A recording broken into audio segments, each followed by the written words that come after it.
Es que la pena no se ha variado. La condena de esta etarra no ha volveré a explicar cambiado. lo que he explicado. Lo que establece Estrasburgo es que la pena y las condiciones del cumplimiento forman uno. Y que en el momento que está vigente la pena y las condiciones... Pero el Constitucional había dicho lo contrario. Bueno, pues lo mismo que el Constitucional... Pues mira, lo mismo que el Constitucional lo ponemos verde cuando legaliza a Bildu, pues a lo mejor hay que cuestionarlo cuando aprueba la sentencia. Pero... Yo lo que digo es que políticamente el asunto es repugnante, te quiero decir, desde el punto de vista humano. Ahora, para mí, el tema de las garantías del Estado de Derecho... ¿En cuántas películas americanas hemos visto que el malo se va a la calle por una prueba... Pero Carlos, no seamos ingenuos. Aquí todos somos analistas políticos y sabemos que además de la parte jurídica, que en efecto existe, hay en esta sentencia, en sus consecuencias, en los previos de la sentencia, unos elementos políticos e ideológicos enormemente importantes. Y yo no quiero ahora hablar de pasado, pero es que hay que recordar, aunque sea en 10 segundos, que en el pasado la izquierda española durante años se negó a hacer determinadas modificaciones del Código Penal, se negó al cumplimiento íntegro de las penas, habló siempre de que lo importante era la reinserción. En definitiva, que la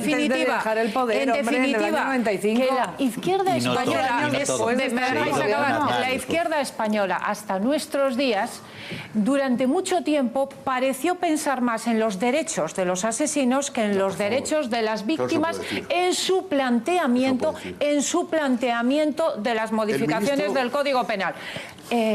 En la actualidad, yo creo que hay un trasfondo político, por supuesto. O sea, ¿tú crees, Edurne, ya, y contestamos a esta pregunta, esto es consecuencia de esa negociación de Zapatero con ETA? Bueno, desde luego.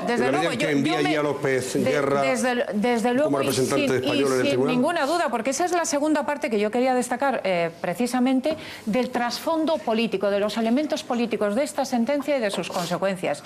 ¿Que esto es una consecuencia de la negociación de Zapatero con ETA? Hombre, sí, en plena negociación, Zapatero en plena negociación envía a este juez, a López Guerra, que había sido secretario de Justicia del PSOE en plena negociación con ETA, cuando sabemos, Carlos, de la negociación de Zapatero con ETA, porque ETA, como luego la difundió toda entera y lo contó todo, hombre, ETA difundió y dijo que en esas conversaciones habían tratado la cuestión de la justicia y que los emisarios socialistas habían prometido que iban a intentar hacer algo. Sí, pero Carlos, casualmente, pero ¿qué ocurre? Que ETA dijo eso, pero además hay un hecho, y es que Zapatero envió a un juez como es López Guerra, que como sabéis, a manipular el 16. No, casualmente envió a un juez totalmente contrario a la aplicación de la doctrina, totalmente contrario. Envió a un juez político con un cargo político, implicado en la negociación, hacer política con las víctimas.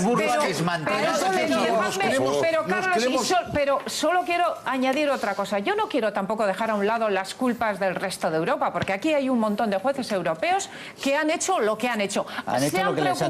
Se han preocupado más de los derechos humanos de los terroristas que de los derechos humanos de las víctimas. Este tribunal ha protegido los derechos de los asesinos y ha desprotegido los derechos de las víctimas. Es lamentable, tremendo. Este tribunal lo que ha hecho es valorar si realmente la modificación de las condiciones de la cumplimiento de la pena significaban una retroactividad de la ley penal, que eso es inadmisible en todo el mundo. Y yo creo que la valoración... no lo han valorado en el vacío. Que la valoración... lo han valorado dentro de un contexto todo que se no valora, podemos olvidar. Pero si es porque déjame que te diga una cosa, Carlos. Déjame que le replique a Edurne. Perdona, déjame que le replique a Edurne. Oye, perdona, antes ha estado la compañera Isabel Durán hablando durante casi 20 minutos. Que seas un defensor a ultranza de esto no te hace que en este momento puedas copar las opiniones. Y a Isabel que sea una detractora contra eso. Aquí hay un moderador... ¿Estás de acuerdo con la negociación con ETA? No estoy de acuerdo con la negociación con ETA. No digas cosas que no he dicho, porque no te lo consiento. Porque nadie probablemente más crítico que yo. Pues será obvio para ti, pero aquí hay más criterio. Tú no tienes un dogma aquí para tener la verdad de todo. Y no me interrumpas porque yo antes no he interrumpido. Y pido el amparo, que lo he dicho antes, porque sabía lo que iba a pasar, que estoy solo aquí, en esta mesa. Carlos, que me dejen terminar. Y lo que estoy diciendo es que los argumentos jurídicos... No, yo no me pongo nada nervioso. Yo grito para que se me oiga, pero no me pongo nervioso. Lo que estoy diciendo es que los argumentos jurídicos de la sentencia de Estrasburgo tienen fundamento. Una cosa es que no nos gusten, una cosa es que nos dé repugnancia las consecuencias que tiene.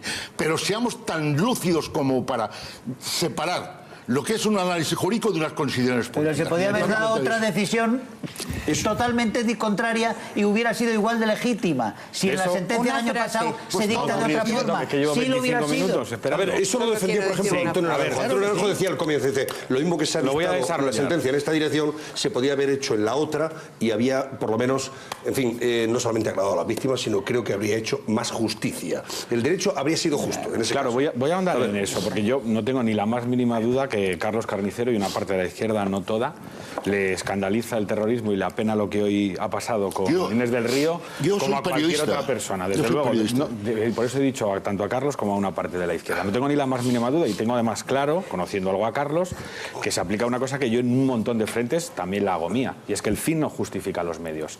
El problema es que en este caso los que queríamos que esta gente siguiera en la cárcel, esta gente y otros 77, 40 terroristas, pedófilos, violadores, asesinos de niña, no estábamos pidiendo una cacicada, no estábamos pidiendo una medida propia de una república bananera, estábamos diciendo algo tan básico como que el Tribunal de Estrasburgo hiciera suyos los principios y argumentos jurídicos y legales del Tribunal Constitucional y del Tribunal Supremo, que no es de poca jerarquía. Entonces, la pregunta que hay que hacerse es, dado que el debate jurídico en realidad no existe, porque si ayer el Tribunal de Estrasburgo hubiera decidido respaldar lo que el Constitucional y el Supremo hubieran hecho, no creo que nadie hubiera montado un escándalo, ¿no? O hubiera salido alguien desde la derecha a la izquierda o el extremo centro diciendo: ¡qué barbaridad! El Tribunal de Derechos Humanos suscribe lo que dicen el Constitucional y el Supremo de España. Nadie lo hubiera dicho. Es decir, todo el mundo hubiera aceptado que la legalidad concebida en España es la legalidad concebida en Europa. Espera, bueno, casi todo el mundo. Le hubiera dado mucha vergüenza decirlo. A lo que voy.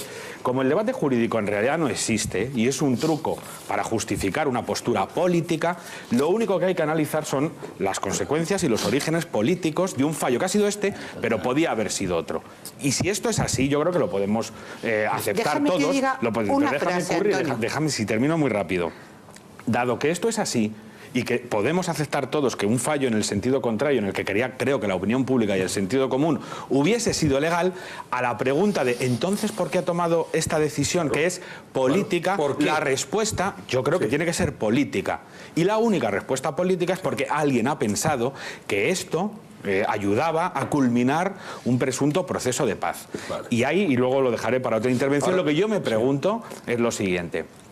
Creo que es mucho más honesto y coherente que quien piense, a mi juicio equivocadamente, que lograr o consolidar la paz, desoyendo los principios, la justicia, el reparto de responsabilidades y de culpabilidades, merece la pena, tenía que haber tenido la hombría o la feminidad o la capacidad testicular o cerebral de decirlo en público, de mantenerlo y de explicarlo y de exponerse a los riesgos. Lo que resulta impresentable, espera, Curri, lo que resulta impresentable es intentar proteger con argumentos jurídicos fríos y técnicos lo que sin la menor duda es una decisión política. Solo digo una frase. El magistrado López Guerra ahora vamos a hablar de él. No solamente ha votado a favor de que echar abajo la doctrina Parot, es que ha votado a favor de que esta etarra reciba 30.000 euros de indemnización, que eso ya no está ni en la doctrina Parot. Es decir, es que es un forofo y un partidario acérrimo. No, pero esas son las consecuencias de una sentencia, Curri. No es un capricho. Pero si yo estoy hablando del motivo político. ¿Cómo es posible que podemos debatir según el argumento que hace Carlos? Aquí vamos a debatir jurídicamente. Este juez piensa que... No. El juez que Zapatero, el magistrado que Zapatero mandó desde la política allí, ese juez, ese magistrado, no solo ha votado echar por tierra la doctrina Parot, sino que ha votado que el Estado español le dé 30.000 euros de indemnización a la etarra, que es una barbaridad. Eso ya no está para aclarar conceptos jurídicos, el magistrado no ha votado que le den 30.000 euros. Sí lo ha votado. El magistrado lo que ha hecho es establecer las garantías de compensación que tiene que tener una persona aunque sea esta sinvergüenza asesina, por haber estado 5 años más en la cárcel, una compensación del Estado. Pero podía no haberlo hecho. No lo podía no haber hecho, porque el Código Penal, el derecho penal, el español, el europeo, el americano, un voto no se puede coger lo que me gusta y lo que no me gusta. Se coge lo que está reglamentado. Podría haber introducido la salvedad de que como está terrorista le debe una fortuna a sus víctimas, que no lo sabe, chicos, pero si lo sabemos todos. ¿Tú no sabes la condena a la que fue? ¿No sabes la condena? Vosotros en una película de barro. Este ya es malísimo y quería darle 30.000 euros. Sí, 30.000 euros con poner que habrá que restar, que habrá que restar de lo que no indemnizó a las víctimas. Pero déjame decir una cosa, 30.000 euros, que habrá que restar de lo que debe al Estado por no haber indemnizado. ¿Eso lo puso? No. Pero no lo puso. Eso no le costó. Ay, no le corresponde, pobrecito. Déjame decir una cosa, vamos a ver. La realidad en España, nadie puede venir ahora a reescribir la historia. Y la historia en España es que desde el año 82, y antes estaba Felipe González, antes estaba Suárez y Calvo Sotelo, y desde el año 82 está Felipe González en el poder. Y gobierna con unas mayorías absolutas y luego minorías apoyándose en los nacionalistas, donde era un tabú absolutamente el hablar de cumplimiento íntegros de las condenas. Quien pedía cumplimiento íntegro se le tachaba de fascista, de facha, de tal. Estamos hablando de un código penal, por cierto, que es del 73, del franquismo, pero era el que le interesó estupendamente aplicar, a los gobiernos de Felipe González. Déjame explicarme a mí, vale, tú pides para ti lo que luego no das. Los gobiernos de Felipe González preferían ir a negociar con ETA, Argel, a tomar temperatura, y preferían los GAL a reformar el Código Penal. Sabían perfectamente que las consecuencias del Código Penal que tenía era que al cabo de 20 años iban a salir desfilando uno detrás de otro, mataran a quien mataran. Y por eso lo las víctimas del terrorismo, mira, es que yo he estado con las víctimas desde hace muchos años y he escrito de ETA también desde hace muchos años y he visto cómo lo han suplicado, Carlos.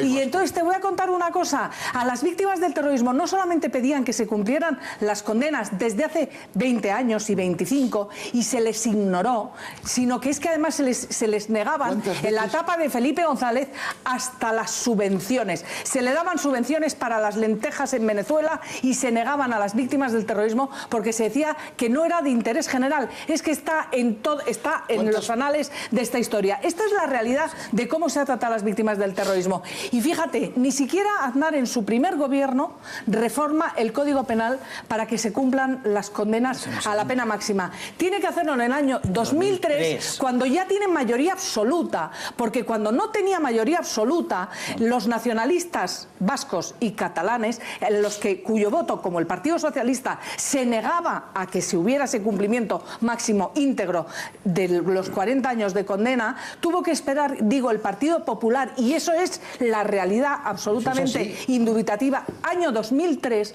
ha tenido que pasar la democracia, que llorar a sus muertos, estos señores, estas víctimas, hasta el año 2003, en las que un partido, que es el Partido Popular en solitario, hace que las penas se vayan a cumplir íntegramente. Y hasta el año 2003, todos los terroristas que ha habido en España hasta el año 2003 se van a beneficiar de una forma u otra, porque el Código de Benlloch del año 95 no hace que cumplan íntegramente las condenas. Y esto es una desgracia que ha vivido este país. Y que ¿sabes lo que pasa? Han puesto las cabezas de las víctimas para dárselas hablando, a los terroristas. Permíteme que salude a Manuela Lanuza. Desde luego, que envía allí a López Guerra desde luego, como representante español en el tribunal. Sin ninguna duda, porque esa es la segunda parte que yo quería destacar precisamente del trasfondo político, de los elementos políticos de esta sentencia y de sus consecuencias.